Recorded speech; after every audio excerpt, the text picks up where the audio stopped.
Hello, Charlottesville. Hope you're doing well. This is Judah Whitcower, and we are getting ready to start Real Talk with Keith Smith. Hope you're doing well. We've got a great show set up for you, and we'll have the guys on air and talking to you soon. What a sexy voice. Look at you. And here's Keith. He's doing so well. Sincerely, I'm so proud. Oh. Dude, I mean. We refer to that as the voice of God. All right, viewers and listeners, we're going to rock and roll. Woody Fincham is in the house. Cameras are not on yet. We will start here in a matter of moments.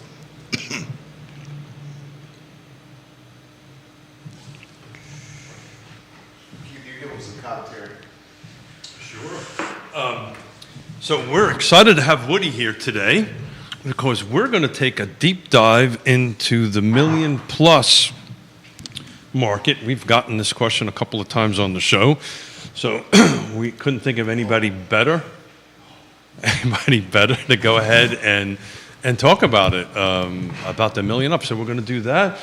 We're also, I'm going to let Jerry handle the lead-in on this, but yesterday I got a couple of phone calls, and we just got an anonymous message come in reference to ownership of photography. So you real estate agents that are watching out there, you might want to listen to this. This is pretty important. Viewers and listeners, give the show a like and a share. We'll rock and roll in T-minus 30 seconds. Johnny Ornalis, Capasa Chico, appreciate you watching. Holly Fauster, Kelly Jackson, Georgia Gilmer, Gary Palmer, Kyle Miller, Kevin Yancey, Lisa Costello, Juan Sarmiento, Angela Morbely, the general contractor, Inspired Homes. You guys are fantastic. Ray Cadell, Jesse Rutherford. You got a supervisor in Albemarle County, a supervisor in Nelson County, a city councilor watching you guys right now, and I see 2 planning commissioners watching you right now. All right, J-Dubs, we can rock and roll. That's all Woody's gorgeous face. Huh. Quiet on set. That was a hell of a face.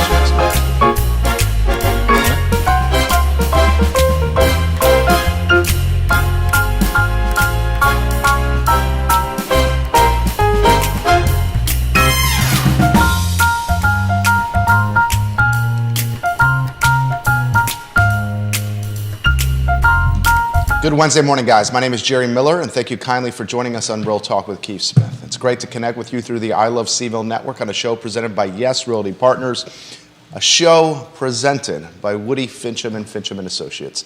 Today's program is dynamic. It airs on all social platforms, all podcasting platforms, where you, the viewer and listener, can offer some perspective. We're going to talk photography ownership on today's show. We'll talk the million-plus category in the Charlottesville, Albemarle, and Central Virginia footprint, and we'll take your questions like we always do on every show we produce out of this studio. Judah Whitcower, not only a producer, but a contributor to the network. The man is wearing, is that an Ann Whitcower original? No, it's not. This is not an Ann Whitcower original. His mom is not just a fantastic mom, she's a clothing designer as well. If we can go to the studio camera, and let's welcome a panel of talented proportions, in particular, Woody Fincham. Definitely talented. Me, not so much. Woody Fincham has been putting the work in the gym. The man, I think, in the last 51 days has dropped, I would say, 20 to 25 pounds. Nope. What are you at? I'm about 12 pounds down. 12 pounds, and then turning stuff into muscle. I'm about to say, pure muscle, right? Yeah, no. I wish I were the case. The belt is on a different loop. Yeah. I noticed that over there. Yeah, we're definitely coming down a little bit. It's just, between good medication from the doctor, he's been helping out, and just trying not to eat too much food out of a window has been most of what I've been doing. Oh, no drive-ins. Good for you. Yeah. So what do you eat usually on the road? Because you're on the road a lot. He's on the road a lot. Yeah, I mean, I keep protein shakes and protein bars, and, if I do stop, I'll grab a salad rather than grab a sandwich. The last time Woody Fincham was in the studio, I gave him props for looking lean. Today, I gave him props again for looking even leaner. He has done the New Year's resolution, and he may not be a resolution guy, but he's had a significant impact, I've seen. Yeah. Positive impact. It's definitely been going. I just did it because I needed to. My doctor, Dr. Quillian over at Pantops Medicine, has been really, really good about working with me on some stuff. So I got to give him all the props on that. Well, at a certain age, when your needle's past 60, it's just harder than heck to kind of keep it balanced. So That's what I've been reading. Yeah, they said once you hit 40, man, it's like Well, he's nowhere close to that. no, 40? No, almost he's like 50. 28. No, nowhere close to 60 is what I know, meant. almost 50. No. So, today we've been getting a bunch of questions about the $1 million and up market, particularly some stuff about cash, how much cash is impacting that. So, we're going to tap into Woody's beautiful brain there on talking about the $1 million and up market. But I don't know, Jerry, do you want to start off with the photography that folks have been doing? Which would you want to kick off? I'm happy to do that. The photographer asked to remain anonymous for obvious reasons, and we will respect the anonymity. In fact, the photographer is watching the program literally as we speak. Here's the comment from the real estate photographer. Good morning. I want to maintain my anonymity with this question on today's episode of Real Talk, please. I am a professional real estate photographer in the Charlottesville area. I have found multiple occurrences of car agents copying photographs from past listings and reusing them. What can CAR do to police their agents to prevent this kind of copyright infringement? It would be nice if there were some training on the subject of who owns photos and who is allowed to use them, especially when it comes to listings and photos once they get online. Thank you. So the first, let's answer the second half of that. This is very simple. Photos always, and always belong to the photographer. And it's in the contract. It's in any standard contract. It's in the contract. It's in the invoice. You are just buying a licensing fee, right, to go ahead and use them. So, I'll just speak from my perspective because, I know that it's an MLS violation, and I'm not so sure it isn't an ethics violation also, but definitively. Oh, that's the definition of an ethics violation. Yeah, so let's do a little PSA here and help the fellow real estate agents out. He would do that. You're gonna say Woody's PSA? No, I was going to say my PSA to real estate agents was that don't do it. Yeah. They're not yours. You shouldn't clone them. Even if the real estate agent gives you permission to do that, it is not the real estate agent to do that. It is the photographers to go to do that. And most of them will say okay, but you do need to make sure you get permission of the photographer. This is intellectual property. I know Woody's a bit of a amateur photographer. I know you do this professionally for a living. Yeah, this hits real close to home for me. Yeah. Yeah, and of course I'm speaking on my own behalf here. I can't speak on behalf of, because I'm one of the board members with CAR, but it very likely could be an ethics problem. It's definitely a legal issue because it's a copyrighted piece of art. I think a lot of folks don't realize with photographers, and I think it's just in general anymore because of these things right here, our phones. Everybody can take a great photograph anymore, and I think we just think about photographs as being as a toss away. But as agents out there, just be really careful because you do need to get the photographer's permission to use their art because that's what photography is. It is a piece of art, and they own all the rights to it. So make sure you go through the right channels and talk to the right people on it. So during the unicorn years, these things were just happening so quickly, folks have not had an opportunity to take a look at it. The fact that we're not in the unicorn years any longer, I've received 2 phone calls from other photographers in the last few days asking me the same question to talk about this on the show. So, look, at the end of the day, don't do it. And I think you're going to start seeing photographers starting to push the button because, this is how they make their living. There's anywhere between $500 to $1,000 worth of value that you are using that you should not be using. Yeah, very well said. So what's the next step? So the next step on that, these individuals that call me, my suggestion was if you're not a member of CAR, join CAR and make a complaint. The only way that is ever going to get fixed is if somebody raises their hand and says, you shouldn't be doing this. The other alternative to do it for the photographers that are watching or the real estate agents that are watching that find out that their photos are being used, call the agent on the other side and say, take them down. Take them down, spend the money, get your own photography.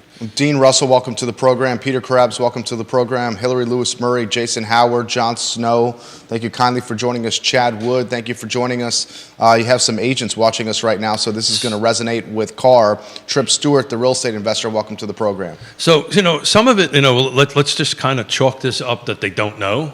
Maybe they don't read their contract. That's a hell of a benefit of the doubt. Yeah, let's just try that for the moment. They don't read the contract, they don't read the invoice, and they don't know. So we are telling them right now. So you got folks that are in the business of contracting deals, that are in the business of contracts, not reading contracts. That's what we're saying. I've had lawyers that I helped buy houses for that never read the contract. So, Okay. I'm not throwing it out there. But the reality of it is, this is now starting to get closely looked at. Don't do it. This is your PSA, public service announcement. If you're a real estate agent, don't do it. It's going to be very expensive if you do. Yeah, there you go. Okay, we'll go to a different topic here. This Logan might Wells. be the most grown-up moment we've ever had on Real Talk. Yeah, there it is. I know. Might be the only one, Woody. Love Woody Fitcham. Logan Wells Claylow, welcome to the broadcast. Grown-up? That's what you did? Wow. I think he did. You have a theme for today's show, my friend. We do a million and up. I'm going to let Woody kick it off. I know you've done a lot of work on it, and I created a couple of slides focusing on mostly the $1 million to $2 million range. I wanted to take a look at how things went, but Woody, I'll let you kick it off. Maybe we can have more grown-up moments, and we'll let you kick it off. Nothing grown up about playing with statistics. I love doing analysis. So I didn't really prep any good slides for the show, but I've got a lot of data here that I wanted to talk about. And I broke it into two different sections, one for Albemarle County and one for Charlottesville, the city of Charlottesville. Two very valuable markets as far as the luxury stuff goes, but very different because obviously once you get out into Albemarle, you get into properties with lots of acreage usually. Just looking at Albemarle, we did a dive over the last 5 years, and we looked at everything between $1 million and up to $13 million, and this is only the sales that showed up in Carr. There have been other transactions that were privately done that never made it to Carr, but we didn't include any of those. Okay, awesome. So, Judah, I'm going to start looking at the first page of what I sent you, which is Albemarle, but it just screen. It shows a minimum price of $1 million, maximum price of $13 million. The funny part about it is the majority of it was less than $2 million. We had something like 900 sales total that we looked at, and 750, I believe, were between $1 million and $2 million. I would actually qualify luxury market probably being more than $2 million or more. Any more, $1 million, it gets you a really nice home, but it doesn't really get you what I would call, for the most part, a luxury property. Totally agree. So you say that threshold's $2 million? Yeah, probably. That's Probably. bananas. So Yeah. I'll add to that. I think he's 100% right. And I'll add to that because the numbers I crunched, 2023, there was between 1 and 2 million, there was 114 transactions in the Carr footprint. 2 million and up, 31. The crazy thing is the $1 million to $1.5 million may be the new 800 to 900,000 pre-COVID. And this is exactly why we want to talk about Yeah. this today. Yeah, VA got into the jumbo game a few years ago. They decided to start doing jumbos, and that's really changed the playing field because, you can get into a VA jumbo with a relatively small amount of money into it. You have a great big payment, but, not a lot of money coming into it. But looking at just some interesting statistics about the Albemarle market, the cumulative days on market, most of the time it's zero. These properties basically make the MLS because the agents are putting them up for information purposes. They're not really marketing through the MLS, which is not surprising to us that work in that niche, because I think a lot of these transactions happen because they'll go to someone that works in the market like Faulkner or Loring or someone like that and go, hey, I've got a property, and they'll go, well, I've got a buyer for that. We know someone that would be very interested in getting it, and they just never hit the MLS other than just for informational purposes. What's interesting from characteristic point of view, we saw that in Albemarle County that we were less than an acre up to over 900, almost 1,000 acres for the range of acreage that we would see, but the average being around 24 acres, which that's pretty standard, I think. Total gross living area, we were showing a range between 500 square feet, which is really tiny, to almost 12,000 square feet, with the average and median being right around 4,000. Half of the transactions were conventional and half of them were cash. So cash is still carrying an extreme amount of weight in this particular segment. We had 6 VAs and then 25 that qualified as other types of financing. And Judah, I did give us a slide here with the Albemarle pricing on it. It shows relatively flat. I mean, nothing's really changed in that market over the last 5 years. It stayed pretty static. So is that between $1 million and $2 million, or the total? That's everything. Yeah. So it's interesting. I did in preparing for today, I broke down a $1 million to $2 million and $2 million and up, and I'll jump in once you finish on Yeah, sure. a couple of thoughts on that. I mean, go ahead. I mean, that's Albemarle in a nutshell for me. So if you don't mind putting up slide number 1. So what I found interesting in this, so I was looking on slide number 1. This is, thank you, Judah. The 1 to 2 million range is clearly where the volume is. To Jerry's point, the 1 to 2 million range is the new 800 range or 700 range. But if you take a look at that slide, I broke it out for the total number of units, which is the yellow, the median days on market, which is the red, and the blue trending line is the number of cash sales. So you can see, basically, just to stay on cash sales, to your point, somewhere between 16 and 19, it kind of stayed somewhere in the low to upper 20s, right? Percentage number of units, right? But once you started getting into 21 through 23, and even 23, you're roughly around 55 units in 23. This is just 1 to 2 million. Round numbers, that's awfully close to half. 50%. Mm-hmm. If you take a look at the bigger market, it's now going backwards, right? I'm seeing it anyway on my end. Cash transactions that, at a more reasonable, let's say a lower price point, they're jumping out of the 33% range down to around the 20-25% percentage range for the last couple of months. I think that is mostly, cash is kind of cycling itself out of the market at that point. I may be wrong. I'd love your opinion on that. But you're looking at roughly 50% for 23, 22, and 21 of cash transactions. But take a look at the medium days on market. 5 in 23. Yep. 5. This is the 1 to 2 million range. I drop out new construction because that screws everything up. 22 and 21. Then 20 it jumps up to around 40 days. So the last 3 years, million to 2 million was on the market as a median, well under 25 days. Mm-hmm. This comment's come in, a little pushback on me. Jerry, you sound out of touch, saying 8 to 900,000 and $1.5 million and $1.6 million are the same thing. I'll respond to that and saying COVID dramatically changed this market, and values have escalated significantly since before the pandemic until now. And I'll also say, with some intimate knowledge of the custom home building market and even the production building market, if you were going to come to market with a newly constructed home, price it out.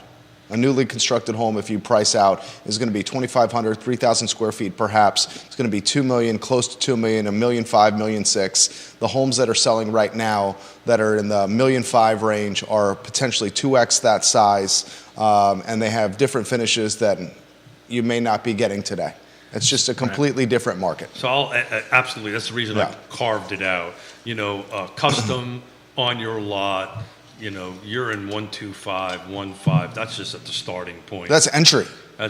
Yeah. And just to put a little pin in that, normally, and Woody, jump in.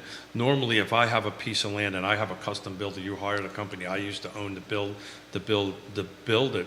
That's just a house. That's not your septic. That's not getting your infrastructure to it. If you're 1,000 feet off the road and you're trying to bring power in, try pricing that out, folks. That's between $6 and $12 a linear foot. That's just for the wire. Then you need to dig the trench and put it in. But just to follow through on that a little bit, Judah, put slide 1 back on. And not to put words in we're being so adult today. Not to put words in Jerry's mouth, but if you take a look at the volume, the total number of sales, and I think this is the point he's trying to make, between 16, definitively 19, which is pre-COVID, that's the point you're talking about. You're at between 1 and 2 million, 35, 50, 45, 59, 20, it jumps up to 87, 21. He's talking units. Thank you. 21, 124, 22, 116. 23, 114. That's a large percentage of sales in the car footprint. So this is Charlottesville, Albemarle, Fulvana, Nelson, and Green. I think I got them all. Louisa. Louisa. So in any event, so that's the point I think you were trying to make. But what's stunning to me is the cash amount of cash that's in the market at that price point. That people are buying between 1 and 2 million. Roughly 50% of them in 23 were cash. I mean, since COVID, viewers and listeners, whether we want to admit this or not, since COVID, the number of out-of-market buyers has just increased, and it's increased in a way that's changed the landscape of the market. I mean, I'm looking at my neighborhood and the folks that literally are my direct neighbors. 2 or 3 of them sold either Georgetown townhomes or Manhattan brownstones and came down and said, this is cheap. And not only bought the house in cash, but then put a couple hundred, 300,000 into the house, and still were left with a sizable delta in savings. Yeah. They're changing the landscape of the market. So, I mean, we live in an awesome place, and people, it's coveted. People are seeing that, and they're coming here. I mean, you can, with all the infrastructure we've got here, with high-speed internet and things like that. I mean, you can work from home. It's just a great place to have a family if you're going to be raising children or just want to enjoy the mountains. I mean, we're a couple hours from the beach. I mean, it's a great place to live. Supervisor Price will give her some, or former Supervisor Price, friend of the program, Donna Price, watching the program. Hey, Donna, how's it going? Good to talk to you yesterday. But look, we want to be sensitive, right? We understand this is one of the struggles with talking this type of price point because it leaves out the folks that can't afford it. But I just want to talk about the lower end of the market. The Land Trust just put, and thank you to Woody for helping us with the appraisal. The Land Trust just put 20 Loblolly under contract. I did it in 3 days. We had 50 people call. 50 real estate agents called. And every single one of them were where's more? Well, the way to help that is, I'll make a shameless plug, give the Land Trust a little bit more money, and we can go ahead and do that. But there is a frustration out there, let's call it what it is. We can't provide housing for the people that mostly need it. The 1 to 2 million buyer, they're in a position they can buy, maybe not buy, or wait, or whatever it is. But the people that have to buy, and we helped so far a single mother with a home out there on 20 Loblolly. So that's awesome. We'll this comment's come in. Woody said the threshold for luxury was $2 million. Why does he think that? Just looking at how the data is populating, I mean, you can buy a very nice house for $950,000. There's nothing wrong with a home at that price point, but it's just not qualifying in the luxury realm anymore. Luxury to me, and I do a lot of bespoke real estate. That's kind of the bread and butter of my practice. Once you get to $2 million, you're starting to get into, if it's just a standard size home, say 3,500 square feet, but you're going to have finishes in that property that are a lot of imported things, a lot of very unique things. You're never going to usually see a kitchen below commercial quality in something like that. There's a lot of features in a property like that you're just not going to see. Media rooms. I mean, I walk into some of the media rooms in some of these homes, and I'm just like, holy! I've talked about on the show before how much I love movies. They're better than movie theaters. Yeah, they are. I mean, they really are. I mean, you've got Crutchfield coming in, you've got custom audio coming down from New York, Virginia Beach, wherever. I mean, international companies that are doing the sound systems in these places, and it's just a wonderful, wonderful piece of property. So let's talk about that 2 million and plus market. If you wouldn't mind, please putting on slide 2, Jude, I'd appreciate it. So what we're looking at here is the 2 million up car footprint, right? Charlottesville Area Association of Realtors. Look at that, Jerry. I got it right. You did very well. 2 million and up. So take a look at the blue line, right? So this is the median values. This is $2 million up to unlimited, right? So we're hovering somewhere, between 16 and 23. It's pretty consistent. 20 and 18 was a bit of a bump to 3.5 million, but for the most part, that price, that averaging out is somewhere around 2.5. To your point. Right, it's roughly averaging about 2.5. But just look at the number of sales, right? So we're like 15. We're ranging from we're going from, hold on a second, 13, 11, 12, 18, 19, 19 on 21. So we don't get to over 30 until 22, 23. We're approaching 30.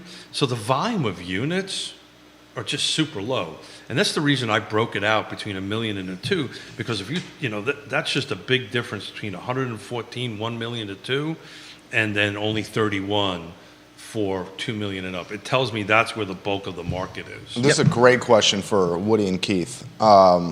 Same viewer to the pushback on me. So if $1.5 million is the new 800,000, what's the new price for starter then? And how can we all keep up? So we should talk the new price for starter then. I mean, I would say that probably has a 4 in front of it. Well, I mean, if you want to get into the threshold of starter, let's look at manufactured homes. We've been doing a lot of those out in Louisa and Buckingham. They've got these new things called cross mods that are manufactured, and they are manufactured homes that have ceramic tile, drywall. I mean, they're built almost like a stick-built home. They are starting at $350,000. Yeah. And that's on a 2-acre, piece of land out in the middle of nowhere. So I mean, if you want to get into really where starter homes are, that's where you're going to be. If you use Charlottesville, Albemarle. I mean, when you get into, there's a 4 in front of it. I mean, all day long. I mean, you're going to get a townhouse, and it's going to be interior unit, and it's something that it's great for you to start with, but you'll probably end up either converting it into a resale or into something you're going to hold for a rental later on. But the question is that a starter home? Not for most people. I mean, I look at starter homes as, if you got a police officer and a school teacher, they have a household together, can they afford $400,000 a year?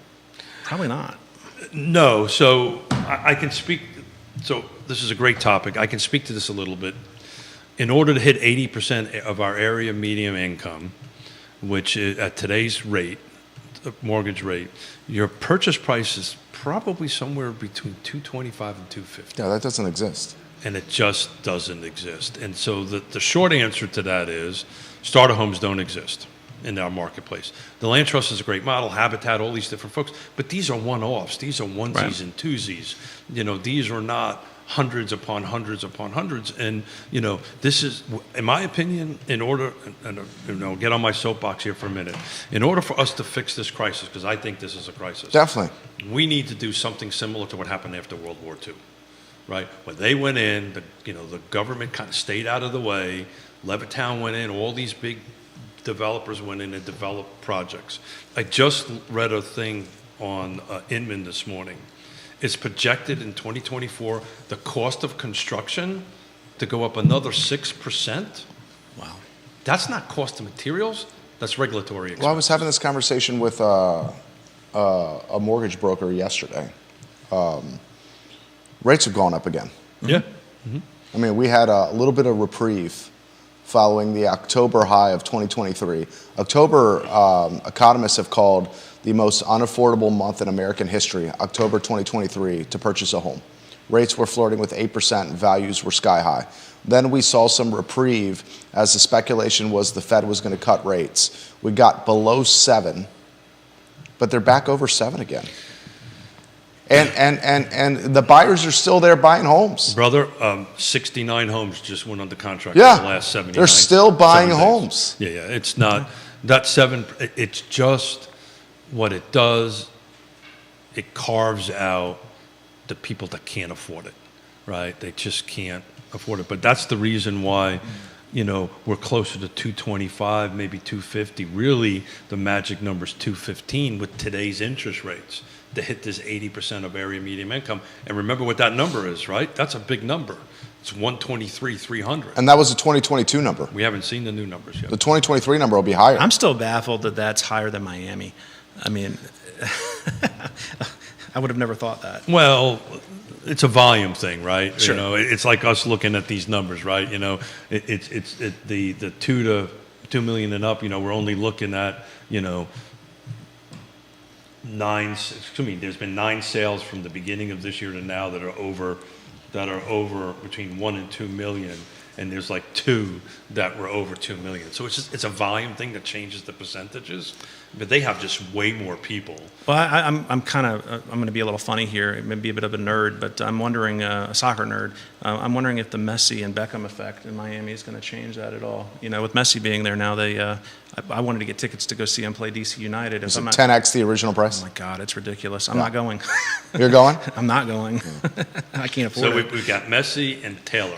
Is that what's happening here? Taylor Swift and Messi? Taylor Swift, the impact in the National Football League. Messi, one of the best football players in football history, soccer What is he history. getting paid? Some obscene number, right? The entire league is support. Every team is paying towards his salary at some And, point. and you know Really? what? It's pretty much justified Oh yeah. for the impact he's having on MLS. It was so significant what they had to negotiate a contract with Apple to help finance Messi coming to the MLS. Really? That and he will not play on artificial turf. Right. The man has that kind of clout and influence.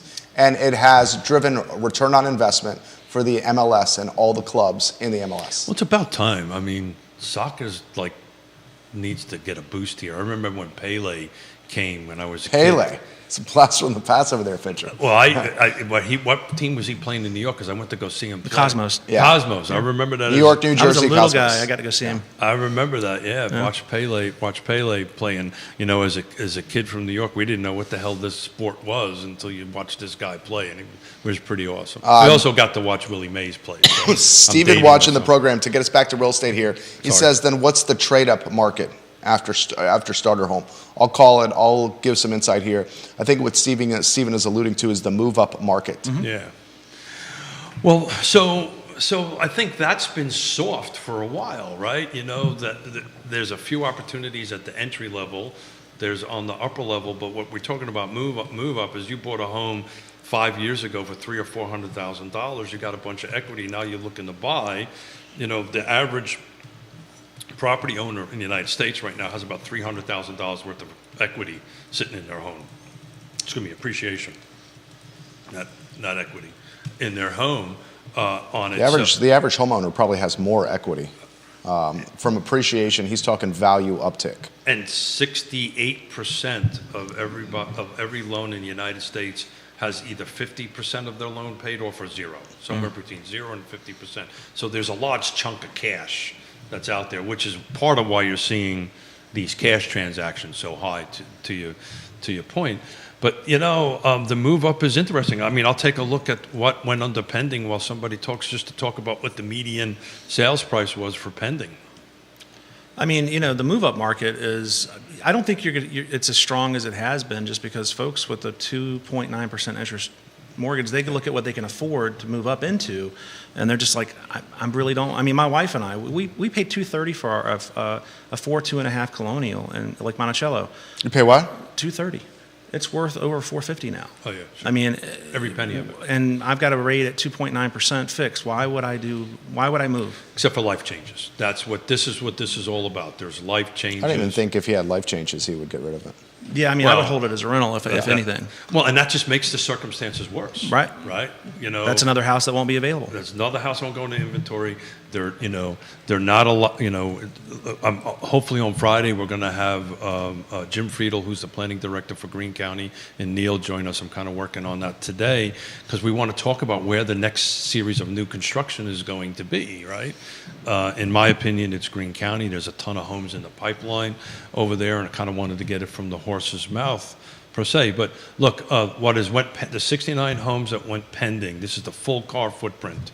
The median price, and we don't know what it is because it hasn't closed, it was $425. Average was $523. Right? So to Jerry's point, it's got a 4 in front of it. Right? For a starter. It's got a 4 in it. The median sale, the price on that went pending. Now I can take a look at what went the contract in the last 7 days because those have closed. Let's see what that looks like, and I'll tell you. Yeah, there you go. It's right there. 479,999,999. Yeah. Let's call it 480. $500,000. It's a roughly a $500,000. The average was 621, by the way. Nicole Allen watching the program. She loves the Messi drop. She says, I'm a soccer fan now because of Messi. There The you go. beautiful game. She's watching the program right now. Christopher Posey, Zeke Mora giving Woody Fincham some props right now. Randy O'Neill has this question. Randy, we appreciate your question. Does the panel know how many homes are on the tax delinquent list and how many are showing up at auction? I don't. I know the don't answer to follow that closely. Yeah, I I, don't do. Unfortunately, I do. Yeah. It's in our car footprint. You might as well just call it zero. It just doesn't really happen that much for multiple reasons. One is nobody wants the political backlash of doing that, but it's just simply not enough because at the end of the day, it's much like the foreclosure rate is just anemically low. Right at the peak, we were at 2 million nationwide units. I think we're at something like 300,000, somewhere between 250 and 300,000 that are either in the foreclosure process or whatever. So look, at the end of the day, if they're delinquent in taxes, they're just going to sell it, cash out, and move on. Richmond, on the other hand, is a different story. There's anywhere between two, depending on how you talk to, 2,000 to 3,000 units in the city of Richmond. Most of them have been abandoned for a long time. And the city of Richmond is going in, taking them, putting them into a land bank, and then sending them out to land trusts and stuff like that. This comment's come in. John Blair, welcome to the show. Jason Howard on Rio Road. As far as new inventory, how much of the demand for housing is being met by the new developments on 29 North Point and Brook Hill? Every time I drive by there's more developments and build-out happening. I will also add, between where Keith and I live in the Keswick area, Breezy Hill, some new inventory from Southern is going to come to market. How an additional 80 to 100 units in that corridor are going to impact quality of life, that's a topic for a different show. Yeah, but we're talking about where the product is going to be, and that product is not going to be at the sub 400 level, right? Every bit of that's middle class or upper middle class market. I mean, North Point, we've done a bunch of the stuff in there, a lot of VA in there actually, and none of that. That's all move up stuff.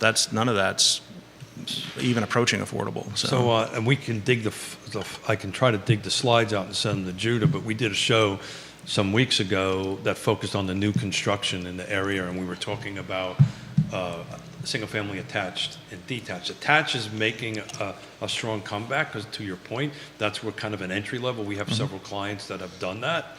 But look, the volume of units in 29 North, now let's stay away from traffic and impacts and all this stuff, just to help solve the housing shortage that we have, it's just not enough. Right. Now, UVA's got 1,500 coming up, right? So UVA just had North Fork approved, so they'll be building some units up over there by the airport. But the need is just so great that, when I read this article this morning that 6% of construction costs is projected to go up this year strictly from regulatory requirements, it's just not going in the right direction. Which is only going to drive cost up, Yeah. purchase price for existing homes. Yeah. People are going to be like, I can buy this home for this, or I can construct a new home for considerably more. Why don't I just buy the existing house for this price? Mitchell, is it Kapoulis? Yeah. Mitchell's watching the program. He says, Woody, we have been running out of sales data here in Baton Rouge, which is causing problems for the residential appraiser. Starter homes over $300,000 with higher interest and insurance rates are the main issues. Yeah, I mean, I think it's a national issue almost everywhere. There's just no way to have affordable housing in a lot of these markets. And it bothers me and stresses me quite a bit because, I mean, in the next 5 years, where are we going to have folks, waiting tables and cooking and, even school teachers? I mean, they're being priced right out of the market. So to kind of take it, I have a saved search file set up that has all the car footprint, the other side of the mountain in Buckingham, just for new construction. So what's available right now, the entry level for new construction is in Stanton. Did I say that right? Stanton? Stanton. Stanton, 284.9. That's I'll tell you here, it's a single family detached, 1,300 square feet. There are some affordable things over the mountain. I mean, we do a lot of work for the VA between Lexington and up to Shenandoah County.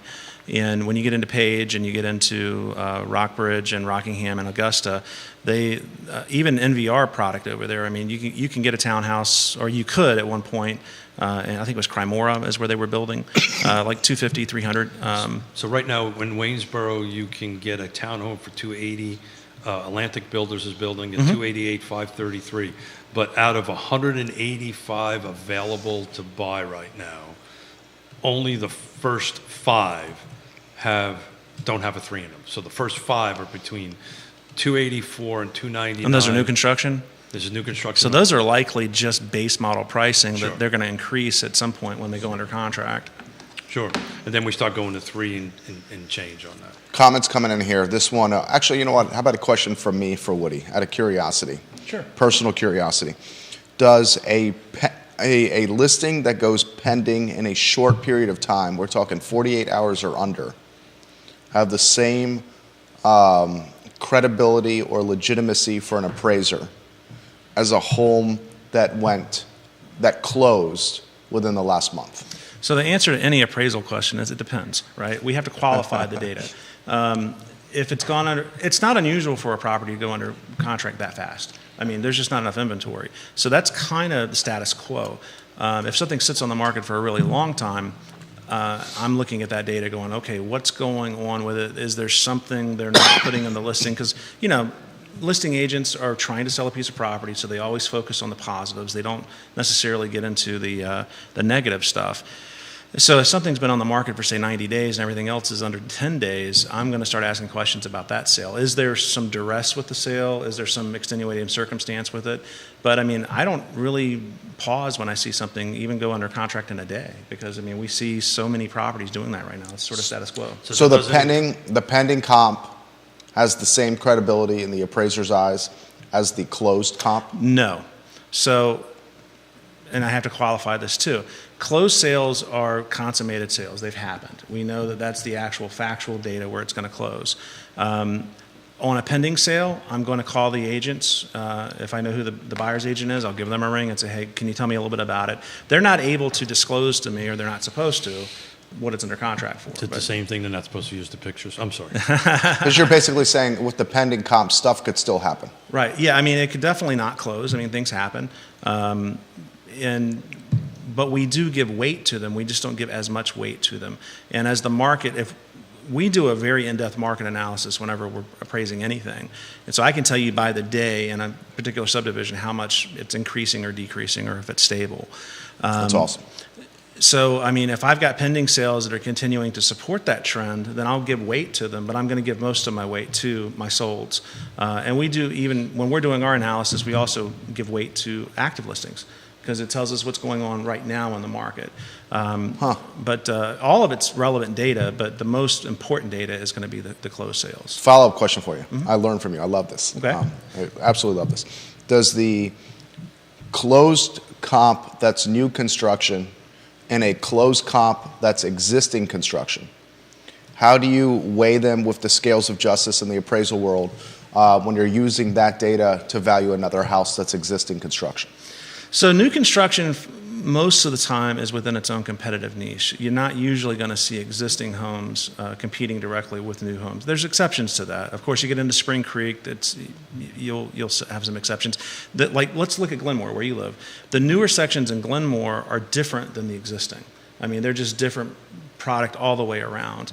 And they don't necessarily compete with one another. I mean, someone who's wanting to move into the newer section, they're looking for something different than the stately or gentry type real estate that you're going to see in old Like Glenmore. a brick Georgian versus like a Exactly. craftsman style. Yeah. Yeah. I mean, and it's you're generally not going to have the same consumer base there.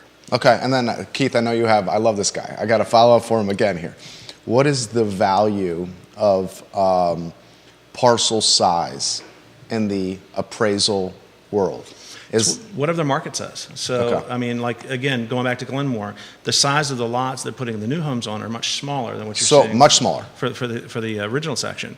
So, again, we wouldn't compare both of them to one another usually, but generally speaking, if you're in a market where everything is, say, an acre in size, and you have something that's an acre and a half in size, there's probably going to be some additional value to it, but you can't really do much more with it. So it ends up being what we call a surplus. That's what I want to know. It's surplus versus excess. Excess means I can take that extra piece of land, cut it off, and sell it and do something else with it. Surplus is just, it's a little bit more of something. So, I mean, like anything, a little bit more of something is usually going to have more value, but it's not going to be a tremendous amount of value. Fantastic stuff. Answered my questions well. It's like he does this professionally. Yeah. I have to make underwriters believe me, so. And he actually teaches this as well. Yeah, I get to do a little traveling this year. Talking about going to, Idaho now, Wisconsin. I was talking to a fellow this morning about New Orleans. And New Orleans I'll take. Yeah, it's a fun time. Where else are we going this year? There's a lot of places on possible happening this year for us. So let's talk about opportunities, because it came up, right? While you guys were chatting, I was just playing around with Waynesboro and the new construction and focusing a little bit on this 204 Cheshire Lane, right? So it's available for $288,535. To Woody's point, they've actually spec'd everything out. Mm-hmm. So, you're going to walk in there with pretty good build-to-grade fittings. I don't see Oh, yeah, Atlantic does a very nice I base do model. not see that price going up much more over that. But, if you live at that address and work at UVA, I went on the trusted Google, you're about 30 to 35-minute drive. Yeah, I mean, the only issue you've Guys, got... that's what we do from here to here, right? Yeah, I mean, there's nothing wrong with that drive. The only sticking point with that drive is Afton Mountain when there's a problem, But this is a great opportunity if you want to get into the game and get into the home ownership thing. Here's an opportunity to get a townhome. It's not a single-family detached, but you get started. The 4 transactions I did in December were all exactly the same thing. The price point was much higher because they were in Crozet, but they're going to be in the house, live in it, have their first, these were young couples, have their first child, either retain it as a rental, sell it and make money off of it, and then move up the housing ladder and to buy a single-family detached as their form. So it's not a lot, but there is an opportunity that's about 30 to 35 minutes away. We should caveat that with the escalating costs of fuel and how it adds to the essentially house payment. It's just a different line item of overhead. And there's a great app, and I'm trying to remember the name of it. We've talked about this before, where you can plug in the miles, the type of the vehicle you have. I'd have to Google it to find it. That tells you what the cost is on it. there's always an app for everything, The right? true cost. The true cost. Yeah. How much you're paying for the car loan, how much you're paying for fuel, how old's your car, how many miles it is, and it says it's X dollars, and then you cut that. Because that's basically part of the mortgage payment. Oh, sure. I mean, when I was the assistant assessor for Albemarle, well, that's what brought us to the Charlottesville area. We half of my staff lived across the mountain. We had 3 or 4 of the appraisers on staff would just carpool over together every day. It was just a better solution for them. Comments coming in here quickly for Woody Fincham. Is most of his appraisal business in that upper category that's he talking about? No, we are very diversified as a firm. So we've about half of my business is going to be standard lending work. The other half being mostly private work, which would be doing litigation support, trust work, estate planning, that kind of stuff. Like today, all of my appointments today that I've got after the show are all private use. None of it's lending work. Do a tremendous amount of VA work. I love VA because it's a way to help the veterans out that have given a lot for us to help them, which is kind of a loss leader for us because, like I mentioned, we do a lot over in the Valley, but for what the VA will allow us to charge for it, we really don't make a lot of money on VA. In some cases, we're breaking even. I was going to say that. But I see it as a way to give back. So that's why we're in some counties, we are the only VA appraiser that they have. So I'm happy to do it. But we do about half and half. When I had my other office or my previous business in Virginia Beach, we put way too many of our eggs in the lending basket. And when the market went bad in 2007, it wasn't fun at all. So how does the lender diversify? The who? The lender. I don't know. I have an answer to your travel costs. I just found the calculator. So if you live at this house, work at UVA, have a This is the Waynesboro house? Waynesboro house, I figured out the round trip miles, how many days they work, small sedan, miles per gallon is 24. I did $3.5 per gallon. It's about close. Maybe I'm a little low on that. Figured about $500 a month in payment for your car. That number cost you $827.36 a month Holy. for one For the car. vehicle? That's your cost, just on the vehicle to drive back and forth, fuel and all that stuff. And That's a boatload of money. And let's assume Every month. that's every month. Let's assume your car is paid off. It's just paid off. You're Yeah. paying $327.36. That doesn't include insurance, right?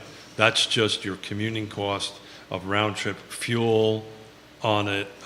They've calculated in a maintenance per month, all that kind of great stuff. So it's somewhere between $325 and $350, and that's at zero. That's that you own the car straight out. Once you start adding in financing costs, as that goes up. Well, just think about it from a normal, work per hour person that's doing that. I mean, typically they're going to get a 60-month loan. You're going to wear your car out way before 60 months, Yeah. driving back and forth that far. Definitely. Yeah. That's and that should be considered. So I just cut that in half, right? Your round trip. So instead of doing the round trip, I just cut it in half, which means you're a little bit closer. You save $175. I mean, this is literally a conversation my wife and I are having over the dinner and breakfast table and almost in every other day. The drive and the commute, especially as she's driving a 14-month-old and a 6-year-old to and from school, daycare, all this stuff, crying baby in the car. It's adding up to like between 2 and 3 hours of drive time for her every day. This does not include. That's brutal. This does not include your time. This is just cost, Yeah. right? So if you were to cut your travel in half from that thing and be on this side of the mountain, you would save yourself roughly $175, which you could tack on to a mortgage end and buy something a little bit. That's how I use this. But the lender doesn't see it that way. Well, we're assuming the buyer's qualified. We're assuming the buyer could do this. This is, as you know, there's two conversations. Is how much the lender will let me borrow. That's it. And how much I really want to spend. Right. Right. Right.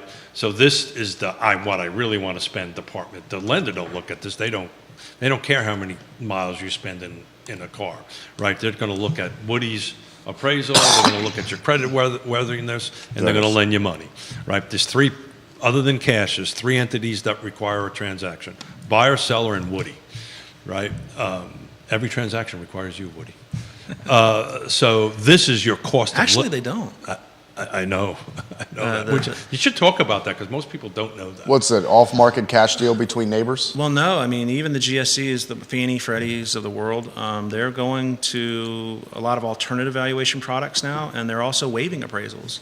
What? I mean, if you've got an 800 credit score and you're putting down, 40%, some situations they don't need to have an appraisal. They feel like that. 800 credit score, 40% is somewhat of an anomaly. Yeah, but I mean, it happens. And in a market like where we live in Charlottesville, we have a lot of well-qualified consumers. I mean, they probably more so per capita than you would see in most markets. So I can tell you on transactions that we do like that, we end up getting an appraisal anyway. The buyer wants to know what the heck they're buying. I mean, wants a violation. we'll do $2 or $3 million sales all the time where, the borrower, or the buyer rather, they're not borrowing money. They get an appraisal just because they want to know what position they're in when they buy it. Jerry, is there any loan officers watching today? Let me check. Dean Russell was watching the program. I saw Andy Zeman watching the program. I saw Tom watching the program. So my question for a loan officer out there, if I have an Excuse me. extra $175 a month to put towards my mortgage, right, on it, how much more house can I buy, right? So if I can add 170, assuming my debt to income ratio works, my credit score is good, right? I don't have $40 million worth of credit card debt, right? And I want to live on this side of the mountain, and I add $175 to what I can borrow from a monthly perspective. How much more house can I buy versus say, 288, $300,000, whatever that is. That's my question, and we should save that. If somebody can chime in, that would be great. I know there's a ton of variables, but the question is how much does $175,000 more buy us? Comments coming in. We're going to get to yours, Rob Neal, here in a matter of moments. I want to follow up for Woody. What does private appraisal work consist of?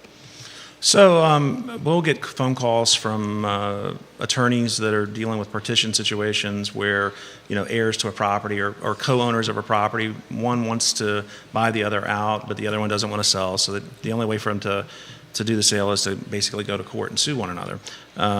So we do fair amount of that work. If you're the trustee of an estate, you have to do diligence evaluations every year or two. Your CPA is going to go to you and say, hey, look, we need to know how your position's changed as the market's changed. Conservation easement work is something we do a little bit of.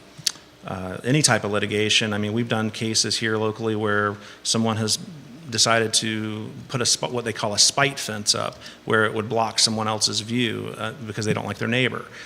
We've been involved with that kind of thing. Condemnation situations where road widenings are taking some of the property, or they're putting an easement on the property to maintain a roadway or utilities or something of that nature.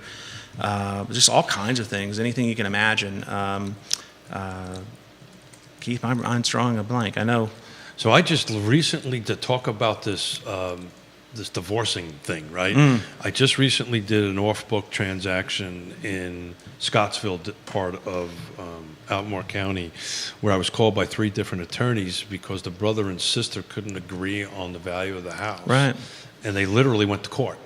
And then the judge assigned the sale on it, and I was asked to come in and help it. And we kind of navigated and negotiated it off book to kind of, one was buying it from the other, Right. and they wanted a third party person in there that understood how real estate works to go ahead and do it. So I was fortunate enough to have 3 real estate attorneys think enough of me to hire me Yeah. to do that. But this is not an uncommon thing. No, I mean, we do it all the time.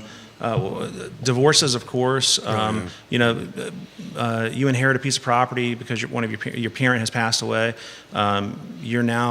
Your CPA or your attorney is going to want to know what your stepping off position is. So what's the value of the property when you take over inheriting the property? And then, if you're going to do something with it later on, they may want to know the value when it started and now the value now. It's been a couple years later. So we do quite a bit of that kind of work. And it's good work. I mean, I really, we love to do it. I mean, I want to highlight this. The appraiser has such perhaps of a market advantage in the real estate supply chain because of the ability to diversify revenue streams. Here, Not really, though. well, I'll put this in perspective. I asked the lender question, how does a lender diversify? And I won't utilize, well, I mean, I think she published this. So Sarah Hill Buchensky, she's a realtor. She would know about the lending business for obvious reasons as well.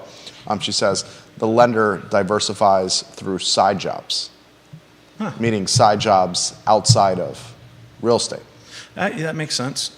I mean, it Like really not does. within lending. I mean, lending's a very specific skill set. So, I mean, I'm going to add to that. I received a phone call yesterday from a loan officer, which I will leave the name out of it, that wanted to know if we would hire them to do transaction coordination in the evenings, because the volume of business is such that and it's not a conflict, but we decided that was not a good fit and thanked them for their time and moved on. But to your point, everybody is trying to diversify here. This picture thing we started to show off, and I'm just going to say it, is indicative of where the market is and where the market is going. According to the Mortgage Bankers Association, total loan application volume plunged 10.6% compared with the previous week because rates are upticking. Yeah, sure. and that means there's probably going to be a fair amount of people coming out of that profession and trying to find something else that's a little more stable for their family. But we did 69 contracts in the last 7 days, and 61 came on the market in the last 7 days. Of the 69, how many were cash? That I would have to give me a minute to look. I can do that for you. I never want to come on here and sound like I'm trying to be a commercial for my company, but the one thing I will mention about appraisers and diversification, there are a lot of appraisers in the area. Most of them only do lending work and mortgage work. How about the ones that specialize in the refi? Yeah, I mean, if all you're doing is lending work, then, when it slows down like it has, it really hurts those firms. I always tell my clients and potential clients, be careful who you're hiring for your private work, because if all they ever do is, Fannie and Freddie and FHA type work, they may not understand, how to appraise a property that's not being dictated by the lender, because the lenders have very specific rules and things that they require. Those things they're not applicable when you get into private work.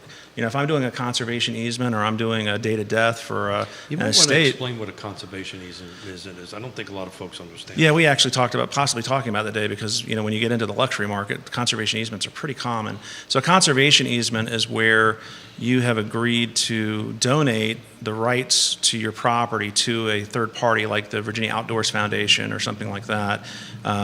They basically become the steward of the property. But say you've got a 50-acre piece of property. You basically are putting an easement on the property saying that you're never going to develop it. That property then will be taken out in perpetuity from being able to be part of the development corridor or wherever. They're very common in Keswick, very common like in Free Union and places like that. Albemarle County is actually the most conserved county in the Commonwealth now, with Loudoun County coming right behind them. It used to be Loudoun for many, many years, and then Albemarle was second. But now Albemarle has taken over the most conservation easements. But basically what you're doing is you're limiting that property from ever being developed in the future. So the exception being, for public use or condemnation, if a road project comes through, they of course can... A park? Yeah, I mean, if it's for the public good, then the property can't be taken. But what it does is it puts the owner of the property in a position where they can actually they can sell the tax credits. So they'll be able to, whatever value loss they have, they can actually they get a tax credit for the IRS and for Virginia for the state. My mentor did that. He did that, put his farm in the Keswick area in conservation easement. Mm-hmm. But does that impact value? It can. In some cases, you're giving up something. It's irreversible. Yeah, I mean, we say it's most part. irreversible for now. We'll see what happens over the next 100 years as we need more land.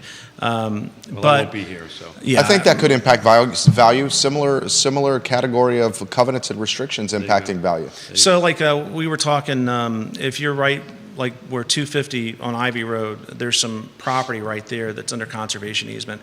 That property would be ripe for development. So if you put that into conservation easement, the value impact of that's going to be more significant than if you're going out to the middle of the Keswick Hunt, where everything is under conservation easement. Right. You put a property where everything contiguous to it's already under conservation easement into one, that may not affect the value whatsoever, because that property was never going to be developed anyway. That's the whole purpose why VOF and these. So our county, Colonial Circle, the property across from Colonial Circle is 1,000 acres. All of it's in VOF. All of it is in a conservation easement. So that will never, never is a big word, but I don't think I'll be long gone and forgotten before that even gets considered to be developed. On your cash question, Jerry, so pending we can't look because it hasn't closed, but I looked at what closed in the last 7 days, and I do this regularly. What it's about 20 to 25%. Pretty damn close. Yeah. 43 units closed, 10 of them were cash. So, but to my point, what you're starting to see, that used to be in the 30s, Yeah. right? And that is starting to tick back a little bit, and I've been tracking it week over week. I just think cash is kind of starting to Well, work. the folks that were able to do it have done it. Well, my biggest book of business on the lending side right now, we just took on a new client that does wealth management for one of the big lenders.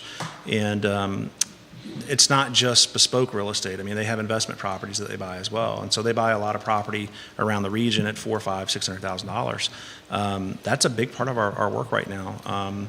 And that's not, they're not going to be using any type of financing for that. They generally are just using investment instruments to borrow against. So it's considered cash. Absolutely love always sitting here talking to you. We got more. I'm enjoying this. Let's keep it going. Okay. Michael Coyle. We do shed conservation easements all the time. People basically are conserving the view provided by their property. John Copulus? Yeah, John Cobb. He now has a group on Facebook. He's hyping that. Ask the called Appraiser. Ask the Appraiser. Over 50,000 people are members of that now. Says And my that's national that few- Facebook group yeah. has my national Facebook group has 30 of the best appraisers in the country on it, and we are marketing to over 50,000 agents. So those 30 then now become the go-to appraiser for all agents and their clients. This is how we appraisers get private work. Ask the Appraiser.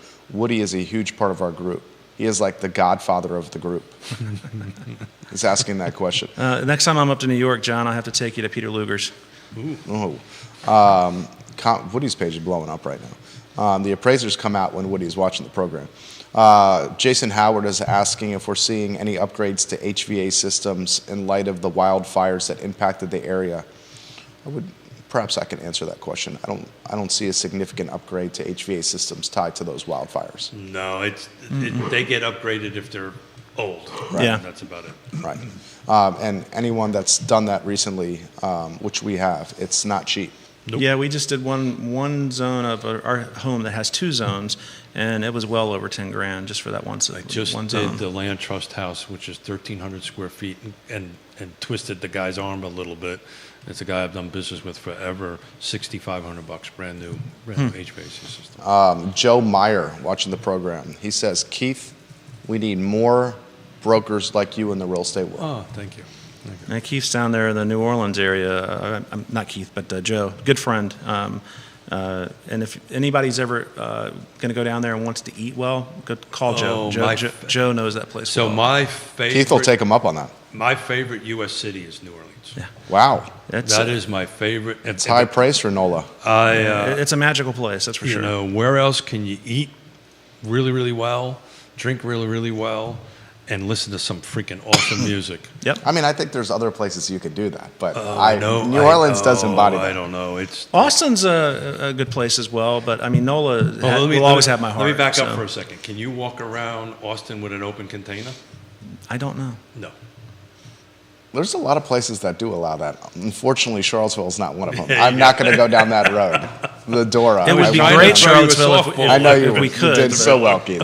Lori Fincham, Woody's beautiful better half in New Orleans is absolutely magical, which is what you just said. Yeah. So when you go there, stay on in the Garden District.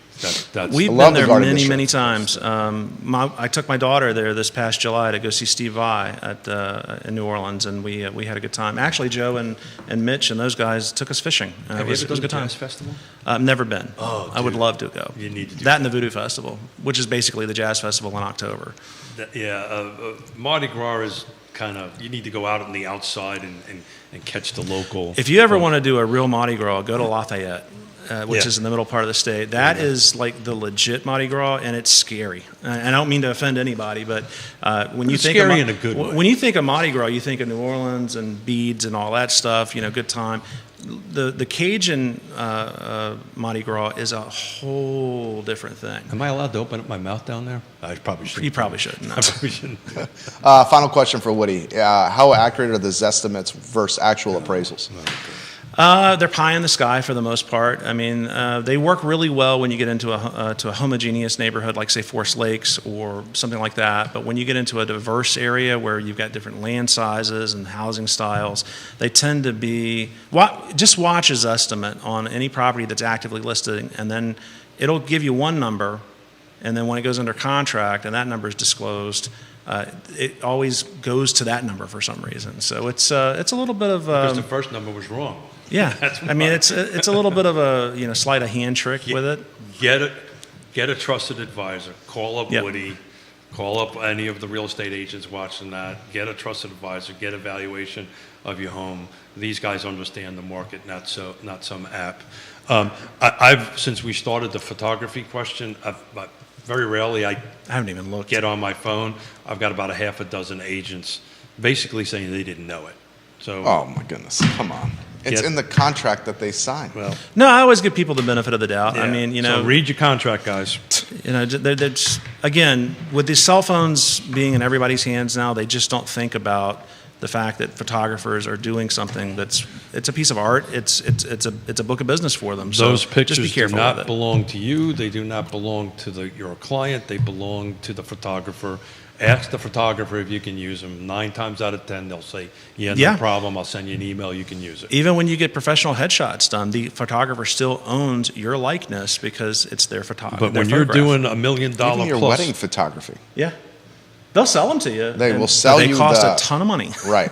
well, let me put it this way. I do a fair amount of bike riding, and I probably spend between $100 to $150 because you have to pay that to get Oh, yeah. the photos. To get Yeah. the watermark off the photo To get the watermark off. and to get the actual Well, photo. you know, to back to that point, just somebody who may be on the car board, a simple solution to that is for car to allow the photographer to put their logo on it or their watermark I don't on think it. they should do that. That's going to take away from the marketing of the listing. It'll distract. Well, there's a car logo on it. I'm just going to sit over here and be quiet. That's a great. That's a great touche. Yeah, There's the there's car a car logo on the logo bottom it. right corner. There you go. But I'll be happy to bring it up at the board. There you go. All right, Woody Fincham is the best, guys. Woody Fincham, Fincham and Associates, Keith Smith of Yes Realty Partners, Judah Wickhauer, the man behind the camera. This is Real Talk with Keith Smith, which is online at realtalkwithkeithsmith.com. Click the Partners tab on the menu bar Please. of Real Talk with Keith Smith, and you'll find the vetted suggestions from Keith of who you can trust in real estate. He's been in the business since 1987, so his vetting process is pretty soup to nuts, full service. I was still playing with GI Joes when you got in the business. But usually he says 1887. 87. I was on a Game Boy in 1987. Man, those were the days. So those were the days. Yeah, hey, let's wrap up. Great show, guys. Tetris on the Game Boy, Woody. Yeah. Thank you kindly for joining us, I don't guys. even know what a Game Boy is. Guys, have a good day. Take care. Remember the Game Boy? It was the handheld Nintendo. I'm sure your daughter had one. No, we never let the kids have Oh. Nintendo.